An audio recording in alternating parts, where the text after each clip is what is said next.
See, that your guess is as good as mine. I think, we'll be just surmising and everything will be conjectural. Sometimes people change, sometimes, people go through a lot of torment and trauma that you just under the changed circumstances, they might just take an extreme step. You never know what went on. I mean, the dead don't speak, so it's very difficult to ascertain exactly what happened. But if you ask me personally, no way. I knew Sushant because we were co-competitors in a reality show called Jhalak Dikhla Ja. So we spent a considerable amount of time together, and he seemed like a very affable, very lovable, buoyant, almost like a sanguine guy, who just was ambitious. He wanted to do well in life, which he did thereafter. Right. And if you just sort of flip back and rewind a little and see the backstory of his the movies that he did, the social interactions, the promotions, the interviews that followed, he was just so consistently enthusiastic. Unlike that he was made out to be bipolar, there were no extremities. That sometimes he would be sitting quiet and sometimes he would be jumping. There was nothing like that. He was consistently very, very enthusiastic. It was somebody who was like full of beans, somebody who was wanting to, he seemed like an achiever. You know what I mean? And so never once did the veil drop. Nobody can be such a great actor in this world. I mean, there will be giveaways and stuff like that. So I refuse to believe, absolutely, categorically, that he won't do something like this. I mean, that has been my take and my conviction from day one, that he will not do it, for the simple reason that depression and just being bipolar is not reasons enough to take one's life. Secondly, he was a responsible boy. So, he wrote and he posted things. Why would he jeopardize everybody's life once he's gone? So, he would definitely leave a note behind which would say that I'm doing it out of my own will and volition, and that nobody is responsible for it. And then, the evidences, the prima facie evidences that have come up, that we have talked about many times. Many people have all of us have spoken about it in the last 5 days, about the ligature mark, the duplicate key, about from where a locksmith opened up an electronic key. For Christ's sakes, I mean, the factory should shut down, manufacturing such locks. If a local locksmith can open it in 20 minutes, and for that you need ID proofs and a hell lot of it's a whole procedural thing. And the night before, who were the people who were fighting, who were partying with him, the height of the ceiling, etc. There are many of those, that he went out jogging the same day, he had a glass of juice, he was the PlayStation. And what about the CCTV footage? Why did the forensic experts, turn up 24 hours late? Why didn't they seal the room? All the myriad evidences. I mean, Subramanian Swamiji has come with about 26 questions. Right. Most pointing out towards foul play and murder. So here we are. I mean, for me, once again, I would say no, it wasn't suicide.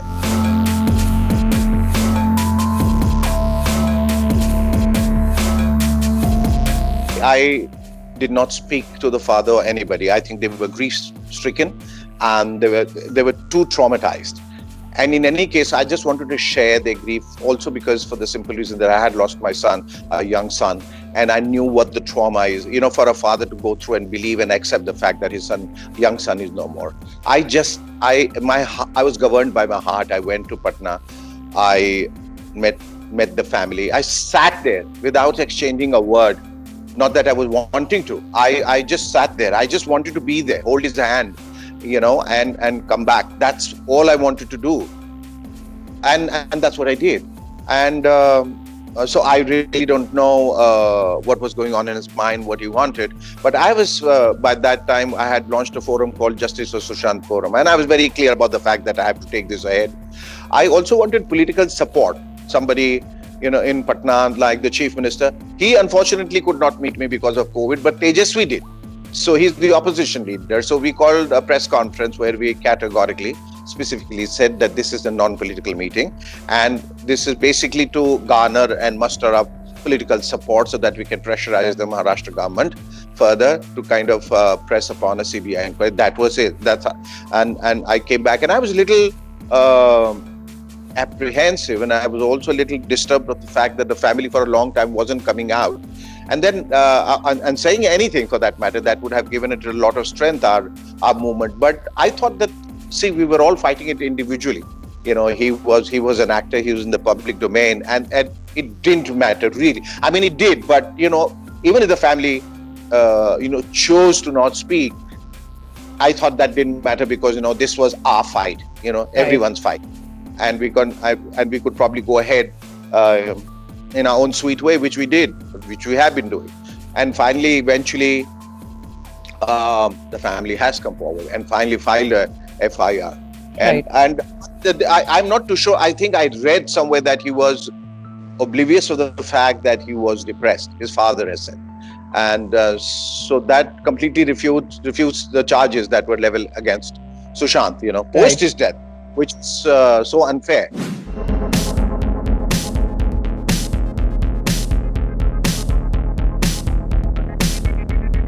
Yes, I've seen it. I've seen it on news channels, etc., everything. And that there was like 15 crore that was siphoned out and all of that, the huge sort of discrepancies as you're talking about. But that's for the police to find out. I mean, the latest news is that the ED has also intervened, you know, asking for bank details. They will find out, you know, all the nitty-gritties and all the gruesome details or the finer detail, all of would be unearthed. Of course, that's not the cause for concern. The concern is, was he pushed to that periphery where he decided to take his own life, or was he pushed all the way down? You know, was he murdered or pushed to the point where he had no choice but to take his life? So that is the main concern. Of course, a good thing now that, you know, I think with the Bihar police join the force, and of course, and I hope that there are no ego hassles between the two of them. You know, it normally happens that you walked into my territory, dude, I'm not going to tell you anything, I'm not going to cooperate, and how dare you, kind of thing. I think this is an emotional war. This is an emotional battle, and everybody should just come around and not talk legalities and rules, and of course we'll abide by them, but there has to be a way out, and all have to find and get to the bottom of the truth. That is very important. That's why, you know, millions of people are every day on Twitter. When I tweet, they come join their emotional outbursts, which are completely understandable. So yeah, everybody is doing their bit, but I just hope that too many cooks will not spoil the broth.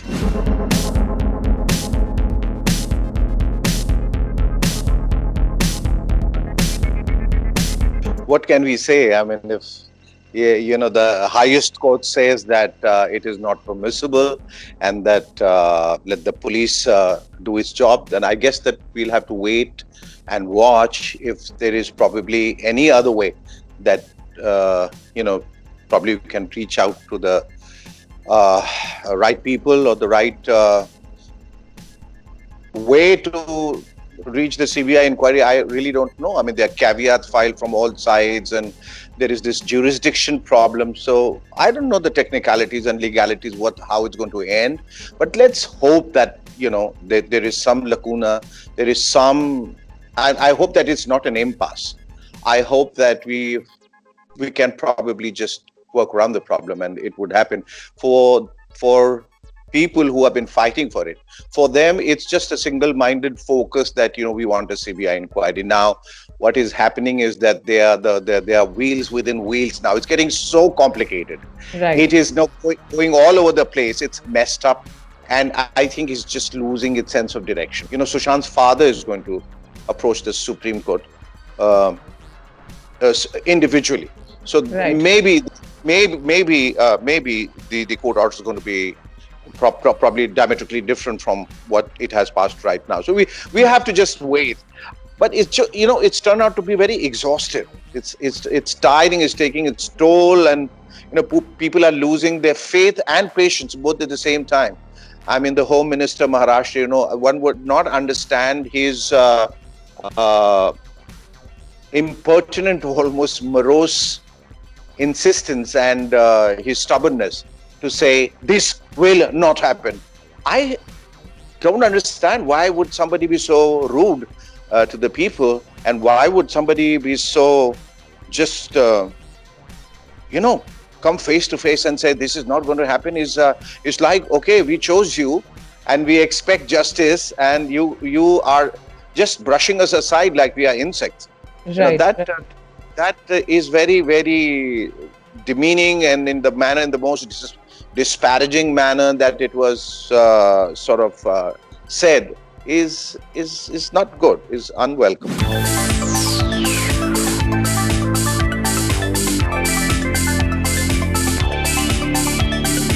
What happened to Sushant? Yes, it's become like a dangerous space to be in, because as I'm saying, the stakes have become very high. And I was the first one who said that this is not about nepotism. It's the wrong word that has been used. I mean, if you get onto the semantics of it and the real connotation, it doesn't apply to the industry. The second thing, this is not an industry. It is not. Right. It is just, freelancing. Anybody who has money will come make a movie. Anybody who has a camera becomes a director. There are no rules, regulations. There is not a campus. It's not a recognized industry by the government. So why are we even calling it an industry? It is not. It is just a bunch of people who are come together to make movies. That's it. And I don't see nepotism as a malaise otherwise, because you probably were sent to school or to college or for high studies by your father. Why didn't he pick up a poor man's daughter and send? So is that nepotism? No. A father would look after his daughter. Father would care for his son or children, or all of us are there. If I have the money, I'll make a movie for my son. Why should I make it for the neighbor's son or for anybody else? Favoritism also. Chalo, you're together in a camp, and they are friends together, and they have a certain kind of an equation and a camaraderie, and it says, whenever I make a film, I'm going to make it with you, and that kind of an understanding. The problem begins when you get sinister. The problem begins when you start taking control of the industry, and that's the job of a mob. That's the caucus. That's the clan that's working now. But it's the mob, as I was saying, that in our society, when the underworld takes over. You see, when the underworld, it holds people to ransom, it extorts money. It's like that. That mob is like that, It's dangerous in the sense then, in terms of theater control, in terms of exhibitions of films, in terms of dates, everything is controlled by them. So where do others go then? What would one do? So you have to become a part of that group and eventually turn into a flatterer, a bootlicker, and somebody who just becomes a yes man, then it's okay. But the moment you begin to live life on your own terms and say, I don't like your script, buddy, so I'm going to say no to that, and they will take the biggest umbrage to it and say, you're not going to like my script? You didn't like my script? Okay, all right. So this guy picks up the call and calls up the rest of his flunkies and says, we have to destroy this guy. He makes sure that, he doesn't get any work. We are throwing him out all the films, and everybody says, yes. They're all interconnected. That's how you destroy a person. Then socially, you will start ostracizing him. In film functions, you will ridicule him. You will make sure he doesn't get any awards. You make sure that he is not recognized. All of that. So that can have like an impact on anybody's mind. And that probably all of that maybe happened to Sushant. And I'm sure it did.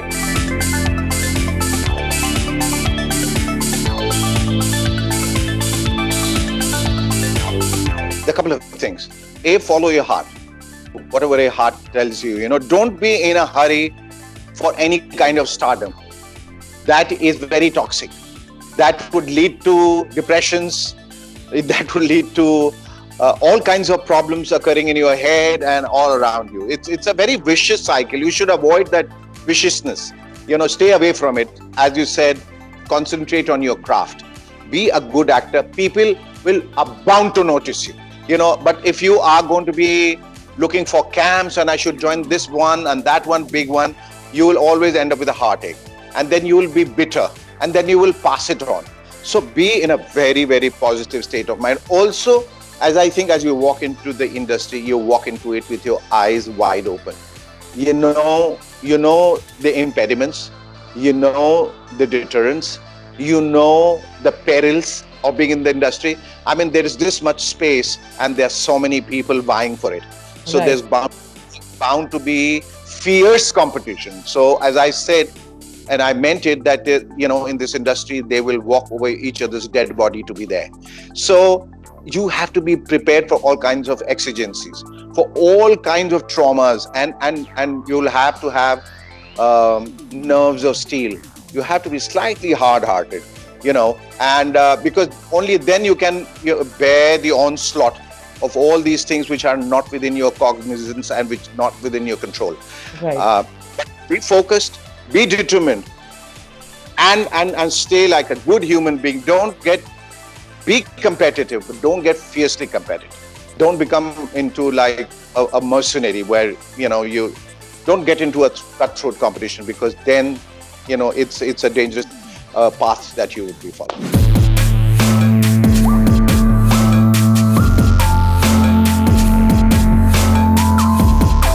I'm saying to the Mumbai police, have a heart. You have donned your uniform. I know you're following the book, you're going by the book, but there are times in your life when you have to forget all that and listen to your heart. You have to listen to the heartbeats of millions of people, and that is what is going to make people love you and believe in you. Well done, bravo.